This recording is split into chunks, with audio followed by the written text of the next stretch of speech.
Fort Sumter, the shot that started it all. It was the morning of April 12, 1861, but not just any morning. It was one of those rare moments in history where the world tilts on its axis, ever so slightly, and then nothing is ever the same again. The stars were still blinking over Charleston Harbor, that proud old port city that had once grown rich on the back of slavery, cotton, and commerce, a city now gripped by tension so thick, it clung to the salt air like the heavy mist rolling off the Atlantic. A hush settled over the dark water. No birds, no wind, just the eerie, almost sacred silence of a nation holding its breath. And then, boom, one cannon, one shell, fired at 4:30 a.m. from Morris Island, cutting through the sky like a match across dry parchment. The sound cracked open the heavens, and with it, the United States of America shattered into two. That single shot, fired by Confederate batteries at Fort Sumter, didn't kill anyone. Not at first, but make no mistake, it was the shot that set the world on fire. Over the next 4 years, more than 750,000 Americans would die, more than in World War I, World War II, and Vietnam combined. Families torn apart, cities razed, an entire generation buried beneath battlefields like Gettysburg, Antietam, and Shiloh, and it all began here. Now maybe you've heard of Fort Sumter. You might remember it from high school. Just a footnote in a dusty textbook. The first shots of the Civil War were fired on Fort Sumter in 1861. That's all they told you. But here's what they didn't. That shot may have been a trap. Yeah, you heard me right. A brilliantly executed political trap, a gambit, designed not to win a fort, but to win a nation's moral high ground. This wasn't just a battle of bullets and bricks. It was a war of optics, of headlines, of narrative, and behind it all, a lanky, soft-spoken lawyer from Illinois, Abraham Lincoln, who had just taken the oath of office barely 5 weeks earlier. A man many thought to be naive, green, in over his head. But what if he was playing a different game altogether? What if Lincoln wasn't improvising, but calculating? What if he saw the entire board and waited for his opponent to make the first fatal move? And on the other side of the chessboard, Jefferson Davis, President of the Confederacy, a proud, fire-breathing Southern nationalist, and his general, P.G.T. Beauregard, who ordered the first cannon fired, not realizing that history was already writing its verdict in invisible ink. Let me ask you something. If you were trying to preserve the Union without being seen as the aggressor, if you needed the North to rally but couldn't fire the first shot, and if you knew your enemy was hot-headed, desperate to be taken seriously on the world stage, what would you do? Would you send troops to Fort Sumter and risk looking like the tyrant? Or would you send supplies? Just food, just enough to say, we're still here, but we're not the ones escalating. And then, wait, let them blink first, let them fire, let them make the war inevitable. And when they do, boom, you've got your justification, you've got your cause, and you've got the full support of the American people overnight. That's what happened at Fort Sumter. A cannon was fired. But maybe, just maybe, a masterstroke of political chess was already in play. This episode isn't about who shot first. It's about why. It's about the hidden strategy, the overlooked maneuver, the nuance lost in black and white pages of oversimplified history. Because history, it's not just what happened. It's why it happened, and who made sure it happened that way. So stay with me. By the end of this episode, you're going to see Fort Sumter not just as the start of the Civil War, but as one of the most underrated political plays in American history. A moment where a president who never fired a shot lit the fuse that would consume a nation. This is MetaFacts Legends, and today, we're not just telling a story, we're peeling back the layers, we're going behind the headlines, we're revealing the strategic twist that textbooks left behind in the footnotes of the past. And trust me, you don't want to miss the ending, because what happens after the cannon fires will blow your mind. Buckle up, let's go back to the moment America unraveled. Part 1b, A President's Gamble. So, let's return to the silence. Washington, early April 1861. Major Robert Anderson is still trapped in Fort Sumter. His men are rationing breadcrumbs, drilling under hostile fire, and preparing for the worst. From the shoreline, Charleston's batteries stare them down, primed, cocked, ready. Inside the Union cabinet, tension is razor thin. Some of Lincoln's advisors urge retreat. Let Sumter go. They say, avoid war at all costs. Others demand aggression, send warships, reinforce the garrison. But Lincoln, he plays the long game. He's watching not just the chessboard, but the crowd around it. The press, the public, the foreign powers, the swing states like Virginia and North Carolina. Still undecided, he knows that whoever fires first will be painted in history's ink as the aggressor. And in this war of narratives, that's the first and perhaps most decisive victory. So he makes a move, so quiet, so legally precise, it almost feels like a shrug. On April 6th, Lincoln sends an official message to the governor of South Carolina. An attempt will be made to supply Fort Sumter with provisions only. If such attempt be resisted, the responsibility for civil war will rest upon the shoulders of those who resist. Not soldiers, not weapons, just food, bread, rice, salt pork, enough to keep Anderson's men alive a little longer, but not enough to fight back. It's elegant, it's lawful, it's brilliantly uncomfortable, because now the Confederacy faces a choice: let the supplies through, and allow a Union garrison to continue operating in their harbor, like admitting their rebellion is fake, or fire on the supply ships and become the side that starts the war. Either way, Lincoln wins, and behind this soft-voiced humanitarian act lies a steel trap.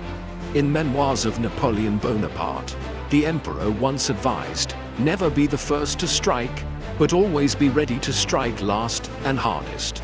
Lincoln, the self-taught frontier lawyer, understood the power of restraint, because restraint isn't weakness, it's control.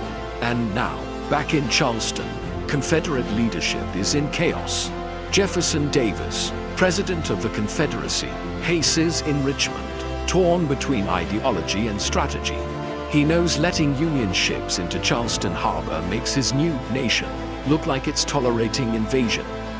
It makes them look weak, like they're not even in control of their own coastline. He's under pressure from generals, from governors, from fire-eaters in the South Carolina legislature who are screaming, if we do not defend our sovereignty now, we are not a nation at all. So Davis gives the order, take the fort before it is resupplied. It is a fateful decision, not just militarily, but narratively, because by acting first, the Confederacy is about to hand Lincoln everything he needs: a moral green light, a rallying cry, a license to fight back with the full weight of the Union. Let's pause here. Imagine it, in one of history's greatest ironies. The Confederacy, so desperate to be seen as legitimate, will accidentally trigger the very war that legitimizes their opponent. It's the kind of blunder that Julius Caesar, Sun Tzu, or even Napoleon would recognize.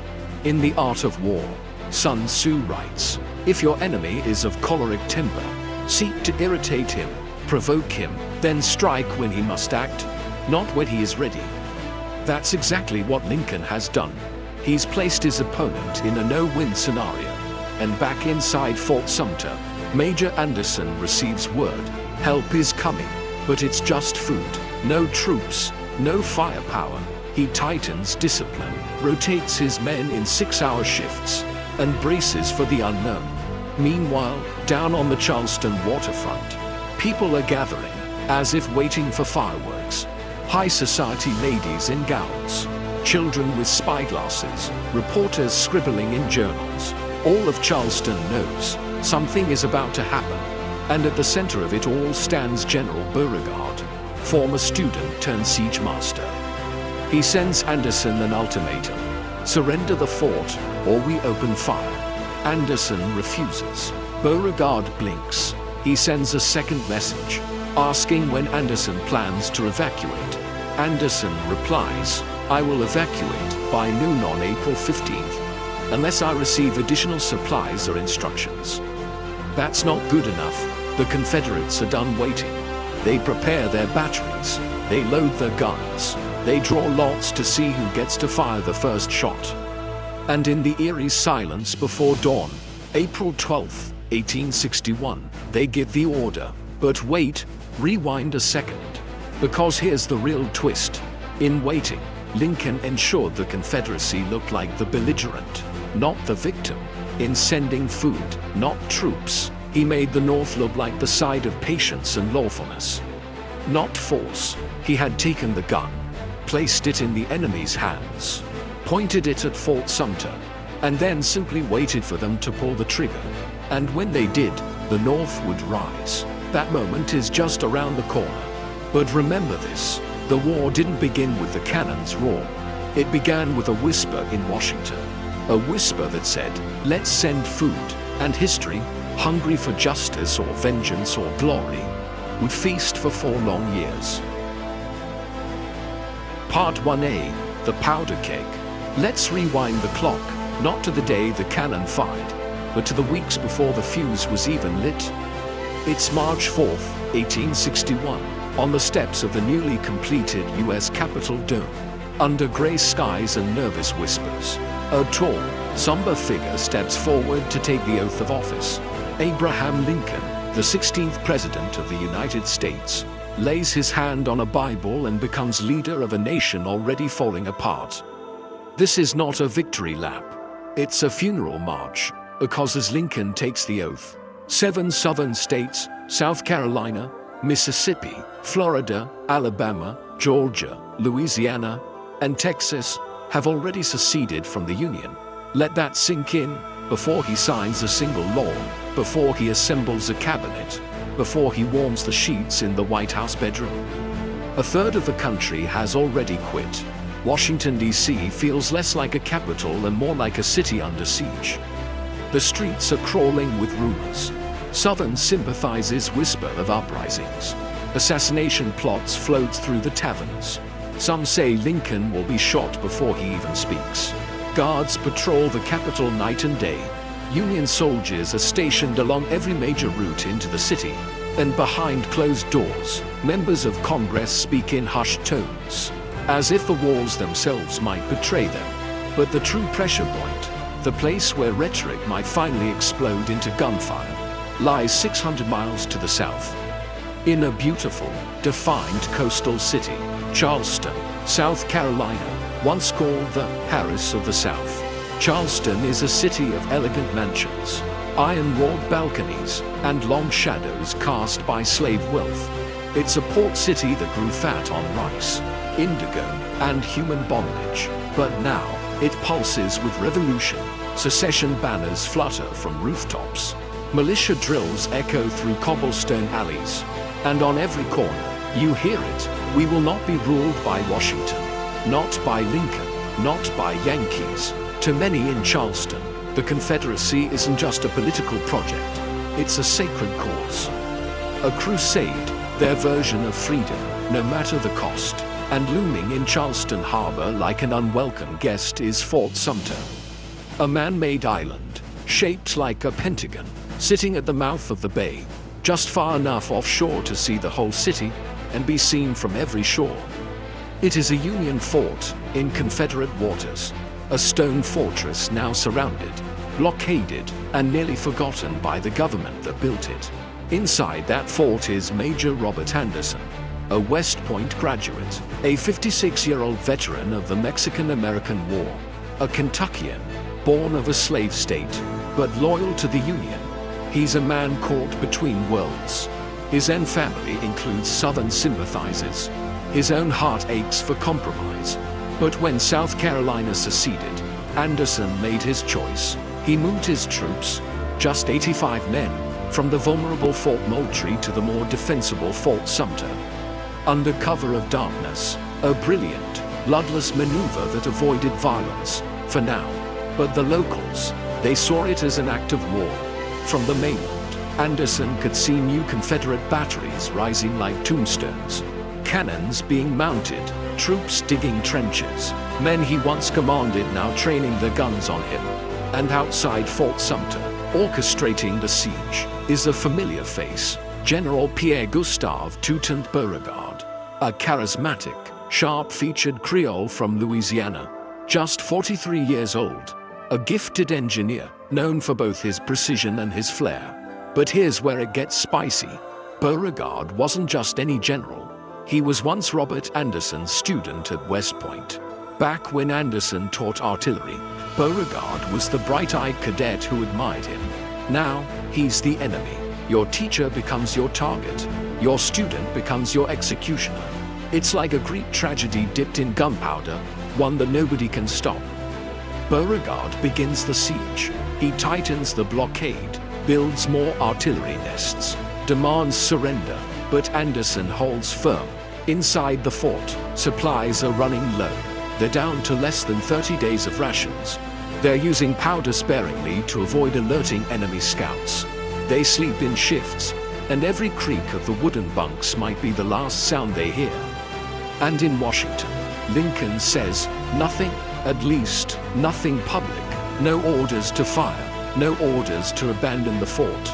Just silence. It's maddening. The South wants clarity, the North wants action, and Anderson, he just wants to survive. Historian James McPherson, in Battle Cry of Freedom, calls this moment a crisis of inertia, a country paralyzed, not by what has happened, but by what is about to. Because everyone knows Fort Sumter cannot stand forever, and whoever fires the first shot will own the consequences.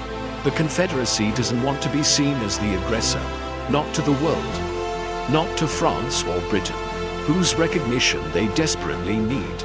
But neither can they allow a Union fort to remain in their harbor like an unsinkable insult. Imagine a British outpost still standing in New York in 1783. That's how the Confederacy saw Fort Sumter. So they wait and wait and wait until Lincoln makes a move so subtle, so non-violent, it forces the Confederacy's hand. But that's in Part 1B. Because here, in Part 1A, the powder is dry, the fuse is laid, and all it takes is one spark.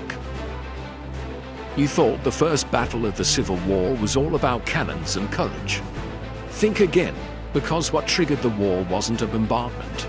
It was a brilliantly disguised political trap. Lincoln never fired a shot, and yet he forced the South's hand, turning a silent standoff into an all-out war. In just a moment, you'll hear the thunder of 34 hours of cannon fire at Fort Sumter. But now you know, the real spark wasn't gunpowder, it was strategy. And if you're hooked on uncovering history's hidden plays, if you love stories that feel more like cinema than classroom, then hit subscribe. Help us revive the untold moments that textbooks left behind. Because up next, the sky over Charleston will burn, and the war for America's soul will begin. Part 2A, The Assault on Fort Sumter. It's April 11th, 1861. Charleston Harbor is bracing for something, but no one can quite say what. The wind is still. The moon hides behind heavy clouds. The city, usually vibrant with clinking glasses and gallant music, now murmurs with a quieter tension. On Morris Island, James Island, and Fort Johnson, Confederate gunners stand ready, staring across the dark waters at Fort Sumter. Many are just boys. Most have never fired a shot in anger. But tonight, their fingers tremble near fuses. Their ears await a single order. Just before midnight, General Beauregard sends his final ultimatum to Major Robert Anderson. Sir, unless you evacuate, we will be compelled to reduce you. Anderson, weary, cornered, replies with calm defiance. If you do not batter us to pieces, we shall be starved out in a few days. That's the last word exchanged between North and South, before everything changes. April 12th, 1861, 4:30 a.m. It begins. From Fort Johnson, a single shell is fired, a glowing arc against the night sky. It explodes above Fort Sumter in a brilliant flash. It is a signal. All along the harbor, Confederate guns erupt in synchronized thunder. The ground trembles, the sky lights up, the sea churns under shockwaves of steel. 34 hours of bombardment begin. Over 4.00 shells are lodged toward the battered Union fort. The civilians of Charleston, they gather like spectators at an opera. Families picnic on rooftops. Children cheer every blast like it's the 4th of July. Through binoculars, they see smoke rising from Sumter's battered walls and mistake it for glory. One Charleston woman famously wrote in her diary, "We clapped as if it were a theater. What fools we were to cheer the opening act of hell." Inside Fort Sumter, the story is very different. Major Anderson's men, barely 85 strong, are under siege. There is no fresh water, only vinegar-tainted rain from their cisterns. No real food, just salted pork, stale biscuits, and courage. The soldiers rotate between firing cannon and putting out fires. At one point, a mortar round explodes near the fort's magazine. If it had struck 1 foot closer, the entire garrison would have been obliterated. And still, not a single man is killed. Yet the psychological toll is immense. The walls crack with every impact. The air is thick with smoke and dust. Hands blister, eyes burn, throats bleed, but Anderson's men do not break. They fire back with precision, even as their gunpowder runs low and many of their cannons collapse from heat. One gunner, working a cannon with a bare hand wrapped in bloody cloth, whispers, "We're not fighting for victory, we're fighting for the flag." That flag, the stars and stripes, is ripped by shrapnel around midday. It falls from the pole, and for a moment, the entire harbor gasps, but the Union soldiers rush through smoke and debris to raise it again, tying it back with whatever route they can find. Symbol over survival, pride over practicality. Anderson knows this isn't about winning, it's about sending a message that the Union will not vanish without resistance, that the first shot, though theirs to absorb, will not silence their resolve. Meanwhile, back in the city, Confederate officers grow impatient. The fort will not surrender. The barrage intensifies. At times, shells fall every 10 seconds. One Confederate gun crew, trying to aim to scare but not kill, begins to realize they're fighting ghosts. Fort Sumter has no reinforcements, no ships rushing to its defense, no hidden trapdoors of escape. This isn't a battlefield, it's a crucible. By the end of the first day, much of the interior of the fort is on fire. The heat is unbearable. Black powder smoke fills the air. The wooden barracks inside the fort have ignited, collapsing in showers of sparks. Anderson orders his men to crawl low, cover their mouths with cloth, and rotate through what few gun positions remain operational. Night falls again, but the cannon fire does not stop. Charleston glows orange on the horizon. Sailors in the harbor whisper that it looks like the city is on fire, but no. It's just the reflection of Fort Sumter burning. At dawn on April 13th, the exhausted garrison can take no more. With nearly all ammunition spent and flames licking the powder magazine, Anderson sends up a white flag. He surrenders. But here's the most astonishing detail. Not a single Union soldier is killed in the entire bombardment. 0 fatalities, just injuries, fatigue, smoke inhalation, and the symbol reduced to ash. In Charleston, church bells ring. Confederate soldiers cheer. Jefferson Davis is hailed as a hero. The newspapers declare it a triumph. We have repelled the invader.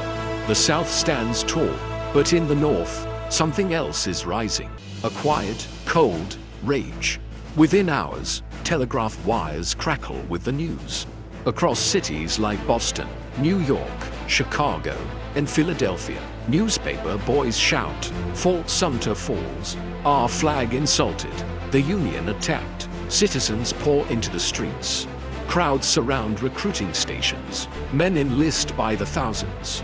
One New York Times editorial puts it plainly. The Confederacy has chosen to strike.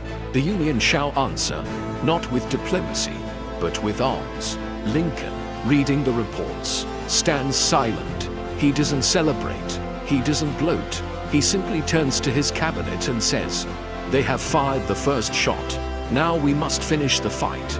And here's the twist, no one died at Fort Sumter. But the Civil War began anyway. Because ideas kill more efficiently than bullets. The real damage wasn't to bodies. It was to the myth of peaceful secession. It was to the illusion that compromise was still on the table. In just 34 hours, Fort Sumter transformed the American soul, from anxious unity to righteous vengeance. And that was the most lethal explosion of all. Part 2b, The Political Firestorm. April 14th, 1861. The guns fall silent. Smoke still rises over Fort Sumter like a ghost refusing to leave. The Stars and Stripes is lowered, folded with dignity, and carried out by Major Anderson and his men. They march out with honor, unbroken, exhausted, blackened by soot and smoke, but not shame.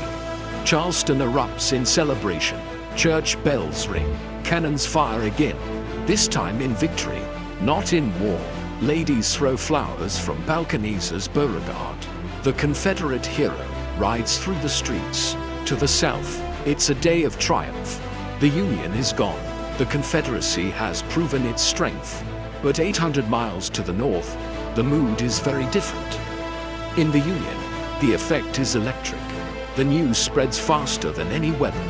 Telegraph wires hum across the country. By the afternoon of April 14th, headlines explode from printing presses in New York, Philadelphia, Boston, Chicago, Cincinnati. War has begun. Sumter falls to rebels. The Union attacked. Crowds flood the streets. At Independence Hall in Philadelphia, thousands gather spontaneously to sing the Star-Spangled Banner. In Cleveland, men line up outside a newspaper office, demanding to enlist. In New York City, shopkeepers close early and hang black bunting in their windows, mourning symbolic war widows before the first real bullet is fired. The country is not divided anymore. The North is awakening, and it is furious. And in the White House, Lincoln does not smile. He has spent the last month waiting, watching, calculating. Now the board is clear. The line is crossed. The trap is sprung. On April 15th, 1861, Lincoln signs a proclamation that will reshape American history.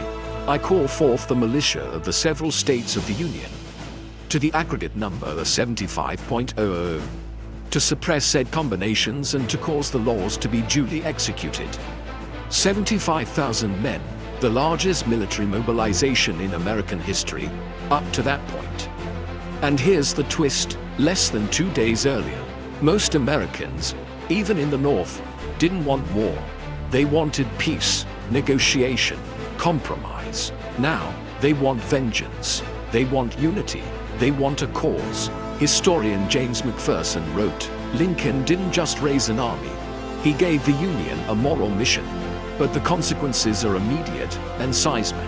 Because Lincoln's call for troops doesn't just rally the North. It jolts the remaining slave states. Up until now, 4 key states had stayed neutral: Virginia, North Carolina, Tennessee, and Arkansas. They were slave states, yes, but they hadn't yet seceded. Now, with Fort Sumter fallen, and the president calling for war, they see no middle ground.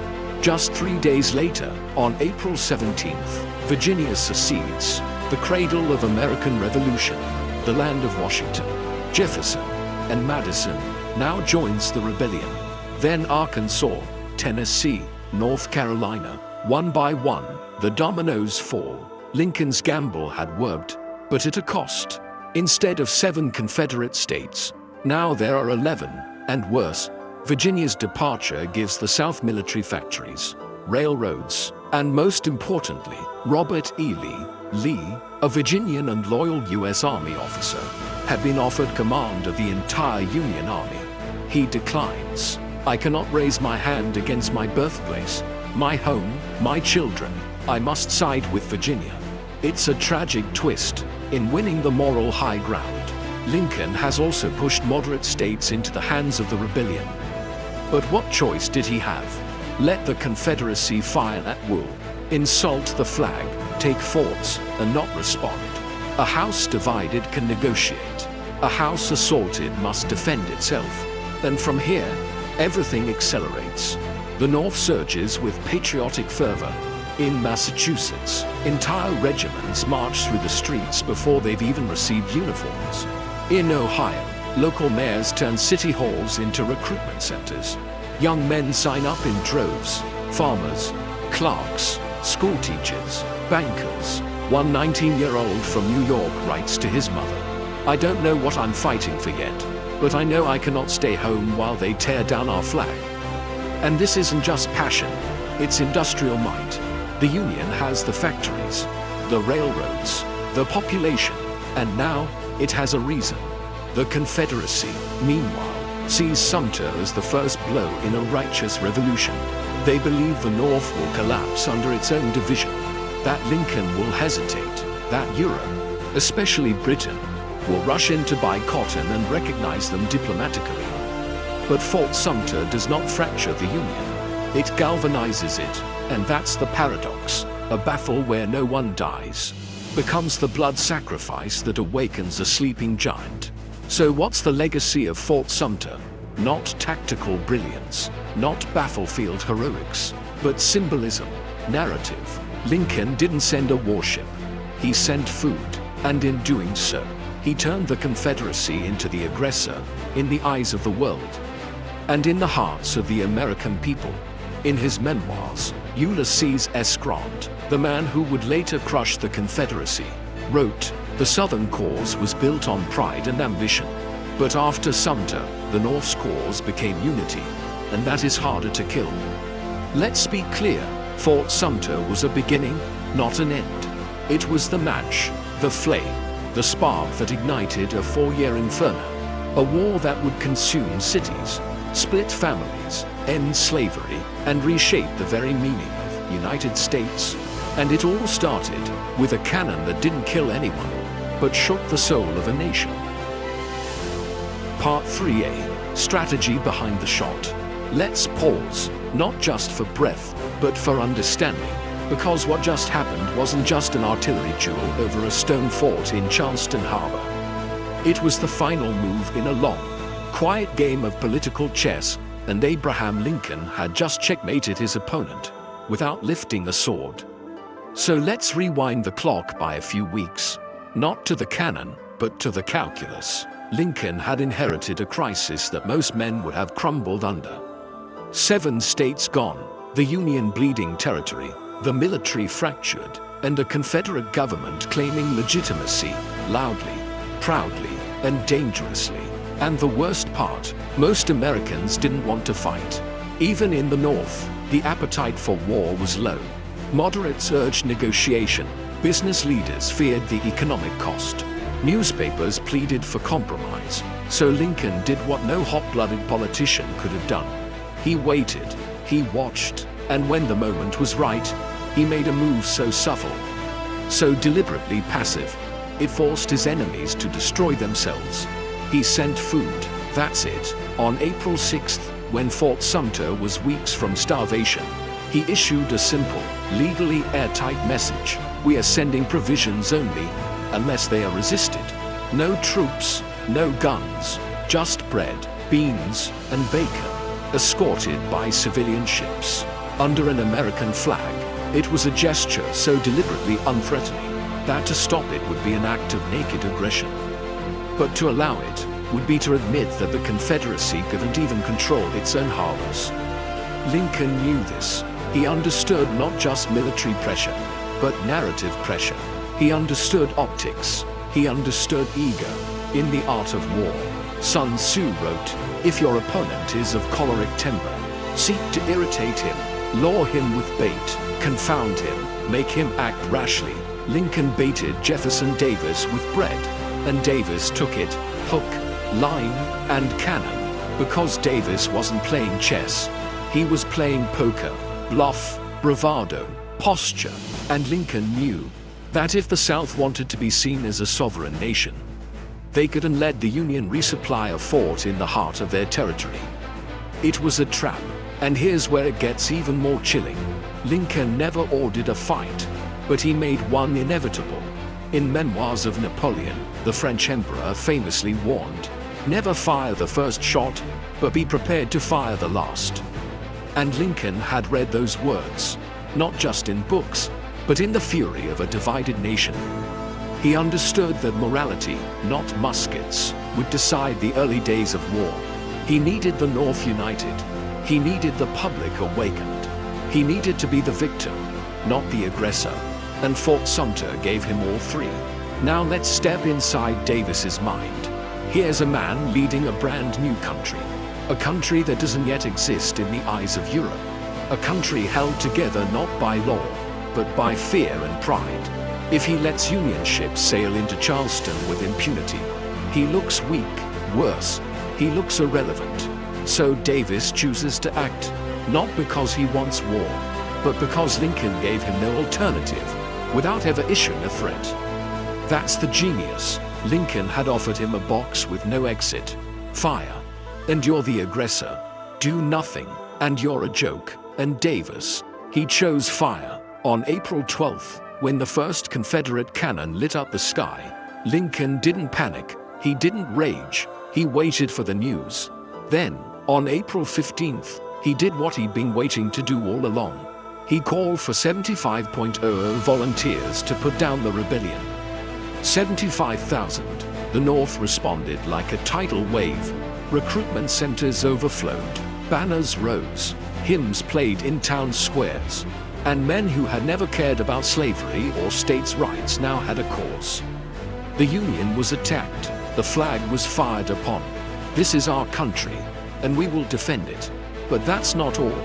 Lincoln's strategy created unintended aftershocks, both brilliant and brutal, because with the firing on Fort Sumter and Lincoln's call for troops, 4 more states seceded: Virginia, North Carolina, Tennessee, Arkansas. These were not Deep South firebrands. These were middle ground, undecided states. They had stayed out of the secession frenzy. Until now. Now, they saw the Union not as a hesitant protector, but as a force about to invade. They chose the South, and just like that, Lincoln's chessboard grew bigger and bloodier. So let's review. Lincoln didn't send an army. He sent food. Davis chose war. The North chose unity. The border states chose sides. The Civil War began, all from one cannon that didn't kill a single man. Because sometimes, the most dangerous weapons aren't bullets. They're ideas, strategies, narratives. And Lincoln understood that better than any general. He didn't win the first battle with fire. He won it with focus. And that was just the beginning. Part 3b, the cost of the trap. Lincoln had sprung the trap. He had baited the Confederacy into firing the first shot. He had unified the North. He had rallied public opinion. And in doing so, he had gained the moral high ground. But here's the thing about playing chess with the nation's future. Even the smartest move comes at a cost. And Lincoln, he had just sacrificed more than a pawn. Let's talk about what that win really cost him. Because in pushing the South to act first, in forcing the moral contrast between Union restraint and Confederate aggression, Lincoln had closed the door on compromise. For good, there would be no negotiated peace now. No middle path, no amicable divorce between North and South. The time for table talk had passed. And once the cannon boomed over Fort Sumter, everything became binary: union or rebellion, freedom or disunion, war or surrender. There was no going back. As the historian David Herbert Donald noted in his Pulitzer Prize-winning Lincoln, with Fort Sumter, the president was no longer a reconciler. He had become a wartime commander. And what does that mean? It means every death, every orphan, every battlefield letter soaked in blood would now pass, directly or indirectly, through Lincoln's pen.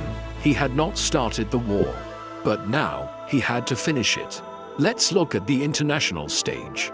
Because while America burned, the world watched. Britain, powerful, industrial, still bitter about its lost colonies. France, opportunistic, ready to exploit weakness. Both were heavily dependent on Southern cotton. Both had elite circles sympathetic to the Confederacy. And both, make no mistake, were waiting for one excuse to recognize the Confederacy as a legitimate nation. Had Lincoln fired first, they just might have, but Fort Sumter changed that. The image of a Union garrison bombarded while only trying to eat, of a government that sent food, not bullets. It painted the North as defenders of order, not imperial aggressors. European diplomats hesitated. The South had hoped Sumter would showcase strength. Instead, it showcased impatience, impulsiveness, and in diplomacy, image is everything. As British Prime Minister Lord Palmerston reportedly said in a private briefing, "We may sympathize with their cause, but not with their conduct." Still, even with the moral upper hand, Lincoln faced an even greater cost. He lost control of the timeline. Now that the war had begun, he couldn't dictate the pace. He couldn't hold back the tide of blood. Even if he tried, he had planned for limited engagement, short campaigns, quick victory, but reality laughed at such plans. Because war is not a tidy thing. Just weeks after Fort Sumter, the North marched to its first major battle, Bull Run, confident of a swift triumph. They were routed, humiliated, the reality of war sank in, and from that point on, the cost only grew. Battle after battle, year after year, Antietam, Shiloh, Vicksburg, Gettysburg, Cold Harbor, the dead piled high.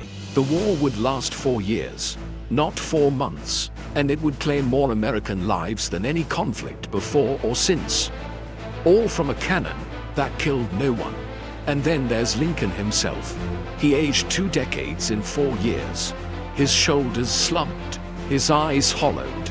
He carried not only the burden of command, but the weight of every letter from a grieving mother, every telegram from the front, every report of desertion, betrayal, and death. Yet still, he held firm, because he understood something almost no one else did. That moral clarity is more powerful than military strategy.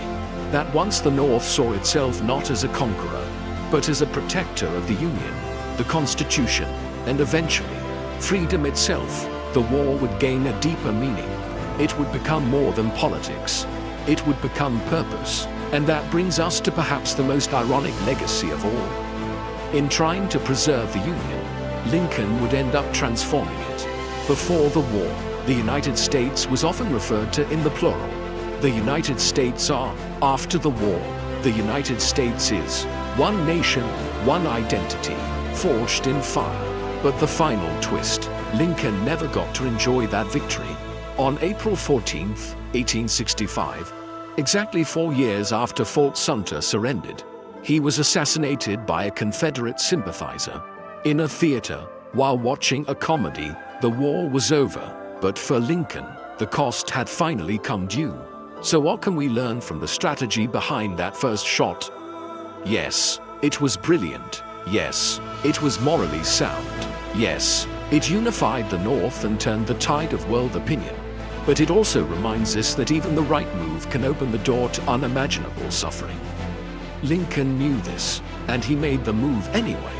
Because in his mind, the Union wasn't just a country. It was an idea, and ideas, as he said at Gettysburg, cannot perish from the earth. So next time you hear that Fort Sumter started the Civil War, remember, it wasn't just a cannonball. It was a calculation, a choice, a chapter in a larger story of power, patience, and principle. And that story still echoes today. Final chapter, Legacy and Lessons. 1 cannonball, 0 casualties, but 750.00 dead would follow. Let that sentence sit with you for a moment. Let it echo, let it haunt you, because Fort Sumter wasn't just a skirmish.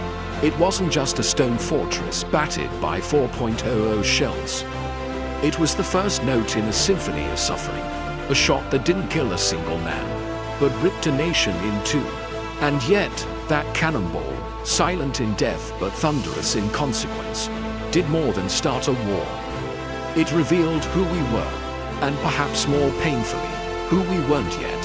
Fort Sumter was not a battlefield. It was a stage, a carefully lit platform where perception, not firepower, shaped destiny. Lincoln stood behind the curtain, He didn't yell, he didn't charge, he didn't command with muskets or drums. He whispered a strategy into the fabric of the nation. Let them strike first, let the world see, then we rise, and rise. The North did, not because they hated the South, not because they craved conquest, but because they believed, in that moment, that the very idea of union, of democracy, of America, had been attacked. It was no longer about slavery or tariffs or state rights. It became about survival. Battle Cry of Freedom by James McPherson says it best. Fort Sumter was not the beginning of war. It was the end of illusion. The illusion that this could be solved with words. That compromise would save the day. That two Americas could coexist in parallel visions of liberty. Fort Sumter shattered that fantasy. It forced Americans, North and South, to choose a side. And it wrote the first line of a script that would run for 4 bloody years. And what of Abraham Lincoln, the reluctant warrior? He didn't want a war, but he chose to win it. He didn't light the match, but he refused to let the flame die without meaning. His strategy at Fort Sumter was many things. Brilliant, cold, lawful, calculated, maybe even manipulative, but above all, effective, because it framed the conflict in moral clarity. It turned the Union from bureaucratic mess to moral cause. It turned soldiers into defenders, not aggressors. And it turned Lincoln, once dismissed as a gawky lawyer, into a master of wartime statesmanship. He didn't just play the long game, he defined it. But brilliance has a price. And so the legacy of Fort Sumter is not one of glory. It is one of warning. Because the cannon that fired on April 12, 1861, didn't just shatter brick and mortar. It shattered illusion, civility, and trust. It proved that narrative can become violence. That perception, when weaponized, can do what bullets alone cannot. And that even the most restrained hand, when placed on the chessboard of history, can trigger a cascade of moves that ends in unimaginable bloodshed. We often say that history repeats itself, but it's more accurate to say history whispers, and we choose whether to listen. And Fort Sumter whispers a warning we dare not forget. Here's the irony. Today, tourists visit the ruins of Fort Sumter. They take selfies against cannon placements. They walk across the same stones Anderson's men stood on, coughing from smoke and ash. They read plaques. They hear stories. But what they often don't hear, what textbooks too often omit, is this. That this was a war born from silence.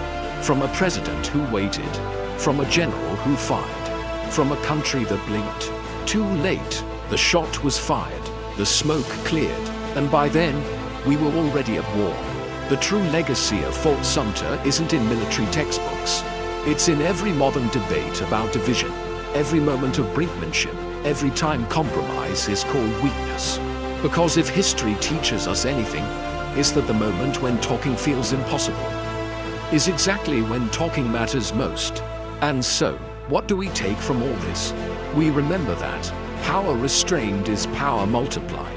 Perception shapes nations as much as policy, and one well-timed decision can echo for centuries. Lincoln played the long game. He didn't rush, he didn't strike first, he waited. He let the Confederacy define the war. And then, with a steady hand and sorrowful heart, he rewrote the ending. It cost him nearly everything, but it bought the Union a second chance at life. And here's the final truth. History remembers the shot, but not always the hand that loaded the cannon. And maybe that's the point, because history isn't about remembering explosions. It's about understanding what they meant, and who stood just outside the blast zone, pulling the strings. This was Fort Sumter. This was the beginning. Next time, we follow that shot into the blood-soaked fields of Manassas, Antietam, and beyond. And we'll meet the men who tried to shape fate from the battlefield instead of the chessboard. But until then, remember the silence before the war. Remember the food, not the bullets. Remember the idea, not the blast. This is MetaFacts Legends, where history becomes story, and story becomes legacy. If this episode moved you, if it made you feel, or think, or even question what you thought you knew, then please subscribe, share this story, help us bring more of history's hidden truths to light. Because this is only the beginning, and the past isn't done with us yet. And if you thought Fort Sumter was the whole story, oh, we've barely scratched the surface. You already know who fired the first shot, but do you know who rewrote the history of that war from the shadows? Next, we follow the ripples of that cannon blast into the press rooms, war rooms, and minds of the men and women who shaped the soul of a divided nation. Our Civil War series continues, not just with battles, but with buried decisions, untold voices, and the moments that changed everything. Soon, we'll expand into World War I, World War II, and the Cold War, not just the wars we fought, but the stories we forgot to tell. So if that's the kind of journey you're ready to take, subscribe now, leave a comment, tell us which chapter of history you want to explore next. Because here at MetaFacts Legends, we don't just tell history, we uncover it.